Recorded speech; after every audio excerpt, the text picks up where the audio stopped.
10 సంవత్సరాలు ఆర్మూర్ ప్రాంతంలో ఖనిజ సంపదను కొల్లగొట్టి ఇక్కడున్న వనరులను దోపిడీకి గురి చేసి దోచుకొని ఈ ప్రాంత ప్రజలను అరాచకంగా బెదిరింపులకు గురి చేసి అక్రమ కేసులు బనాయించి ఎవరిని కూడా ప్రశాంతంగా ఉండనియని ఒక దుష్ట శక్తి ఈ జీవన్ రెడ్డి అంటాడు.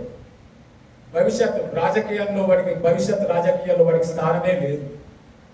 ఈ ఆర్మూర్ ప్రాంత ప్రజల దురదృష్టం ఈ ప్రాంతానికి 10 సంవత్సరాల పాటు వాడు శాసనసభ్యుడిగా ఉండడం. ఇక భవిష్యత్తు లేదు. భవిష్యత్తులో ఏ రాజకీయ పార్టీ కూడా వాడిని హక్కున చేసుకునే పరిస్థితి లేదు.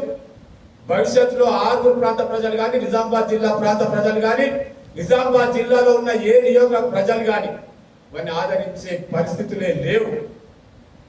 రాజకీయంగా వాడికి మనుగడ లేదు.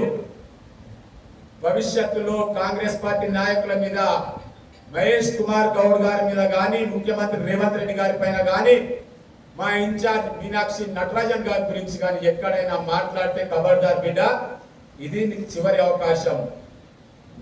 ప్రజలు ఈ రోజు అంటా ఉన్నారు, అదే వీడు ఇలాంటి మాటలు మాట్లాడితే ఇంకా కాంగ్రెస్ పార్టీ నాయకులు ఊరుకుంటూ వీళ్ళు దేశశుద్ధి చేయాలని. ఆ రోజులు కూడా ముందున్నాయి. భవిష్యత్తులో ఇలాగే ఉంటే ప్రజల మధ్యలో నీకు దేశశుద్ధి తప్పదు. అదే కాంగ్రెస్ పార్టీకి చేసే ఆఖరి నీకు ఒక బుద్ధి రావడానికి నీకు చూపుతనము, బుద్ధి మందగించింది, మళ్ళా ఎప్పట్లేక సెటిలైట్ కావాలంటే దేహానికి శుద్ధి చేయాలా.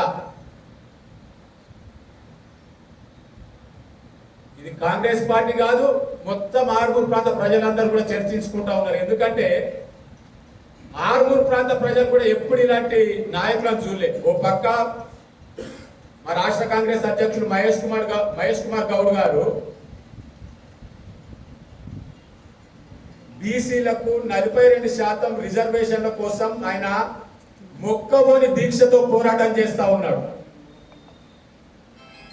ఢిల్లీలో ఉన్న బీజేపీ పెద్దల మెడలు వంచి బడుగు బలహీన వర్గాల వారికి కులాల వారిగా ఎవరి నిష్పత్తి ఎంత, ఎవరికి ఏ ఫలాలు చెందాలో మహేష్ కుమార్ గౌడ్ గారు దానికోసం పోరాటం చేస్తా ఉన్నారు. మరో పక్క టిఆర్ఎస్ నాయకులకు ఇలాంటి పిచ్చి ప్రేరేపణలు చేస్తా ఉన్నారు. కాబట్టి బిడ్డ జర మీరు అందరూ కంట్రోల్లో ఉండి మాట్లాడండి. అదుపు తప్పకుండా, అదుపు తప్పితే ప్రజలు ఊరుకునే పరిస్థితులు లేరు. మీకు చివరిగా ఏంటంటే దేశశుద్ధి చేస్తారు. అప్పట్లో కొంతమంది సంఘ విద్రోహ శక్తులకు ఇట్లా ఊర్లలో దేశశుద్ధి చేస్తున్నారు. మళ్ళా పరిస్థితులు వస్తాయి, ఇట్లనే మాట్లాడతారు. ఇదే నీకు చివరి అవకాశం అని కాంగ్రెస్ పార్టీ తరఫున హెచ్చరిస్తాం. Thanks for watching. Like, share and subscribe.